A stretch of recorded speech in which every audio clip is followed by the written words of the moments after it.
बिस्मिल्लाहिर्रहमानिर्रहीम। अस्सलाम वालेकुम व्यूअर्स, मैं हूं मखदूम अमीर हैदर हाशमी और आप देख रहे हैं मेरा YouTube channel Hashmi organic farming. अज़ीज़ साथियों, मौसमियाती तब्दीलियों ने पूरी दुनिया को अपनी लपेट में लिया हुआ है। जैसे जैसे हमारे सियारे पर गर्मी बढ़ रही है, बीमारियां भी अपनी जुग्राफियाई हदूद तब्दील कर रही हैं।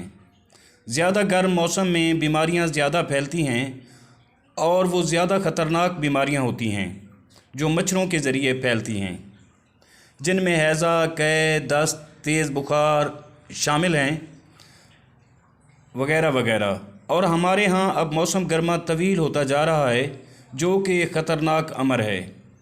इनमें से ज़्यादातर बीमारियां बच्चों को मुतासर करती हैं, इसलिए हम ज़च्चा व बच्चा की सेहत के लिए ज़्यादा परेशान हैं और बच्चे और माएँ मौसमियाती तब्दीली के असरात से सबसे ज़्यादा मुतासर हैं। और वो बीमारियां जो गर्म खित्तों में पाई जाती थीं, उन बीमारियों ने अब शुमाली इलाकों का रुख करना शुरू कर दिया है। साथियों, वाशिंगटन यूनिवर्सिटी के आलमी सेहत के शोबे से ताल्लुक़ रखने वाले प्रोफेसर क्रिस्टी एबी ने ग़िज़ाई अज्जा की सतहों पर तहकीक की है। इस तहकीक के दौरान इन्हें मालूम हुआ कि चावल, गंदम, आलू और जौ की फसलों में कार्बन डाइऑक्साइड की मिक़दार अब ज़्यादा हो गई है।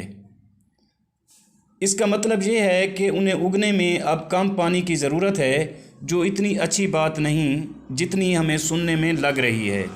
और ये मौसमियाती तब्दीलियाँ अक्सर लोगों को बेरोज़गारी और बीमारियों की तरफ धकेल रही हैं। बच्चों को ज़्यादा ग़िज़ाई अज्जा की ज़रूरत पड़ती है क्योंकि ये तेज़ी से बढ़ रहे होते हैं। लेकिन अफसोसनाक बात यह है कि हमारे 40% बच्चे ग़िज़ाइयत की कमी का शिकार हैं। लिहाजा अब हमें ऑर्गेनिक ग़िज़ाओं और ऑर्गेनिक माहौल की ज़रूरत है। घर के बागीचे में फल और सब्ज़ियाँ उगाना पहले भी माहौल दोस्त समझा जाता था और अब भी माहौल दोस्त समझा जाता है, लेकिन अब ये मौसमियाती तब्दीलियों के ख़िलाफ़ जंग में एक हथियार भी बन सकता है। तो साथियों, इन हालात में ऑर्गेनिक बागीचे या किचन गार्डन ही अब इंसानी बका के ज़ामिन हैं। लिहाजा हमें चाहिए कि अपने घर के आंगन और घरों के आसपास ज़्यादा से ज़्यादा दरख्त लगाएं, जिनमें फलदार दरख्त भी ज़रूरी हैं और सायादार दरख्त भी ज़रूरी हैं।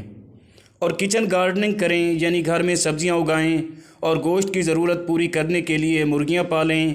तो ये तरीक़ाकार इस्तेमाल करके हम ग़िज़ाई किल्लत और मौसमियाती तब्दीलियों से निमट सकते हैं। अज़ीज़ साथियों, किस्सा मुख्तसर कि इंसानी बका अब सिर्फ़ और सिर्फ ऑर्गेनिक तर्ज़ ज़िंदगी पर मुनहसर है कि हम ज़्यादा दरख्त और सब्ज़ियाँ उगाएं और मुर्गियाँ पालें वगैरह वगैरह। प्यारे साथियों, अगर आपको मेरी ये कोशिश पसंद आई हो तो वीडियो को लाइक और शेयर ज़रूर कर दें, और अगर आप मेरे चैनल पर नए हैं तो प्लीज़ चैनल को भी ज़रूर सब्सक्राइब कर दें। आपके इस अमल से मेरी हौसला अफजाई होगी। बहुत शुक्रिया। और आखिर में दुआ है कि अल्लाह आपको अपनी हिफ्ज़ व अमान में रखे। आमीन। अल्लाह हाफ़िज़।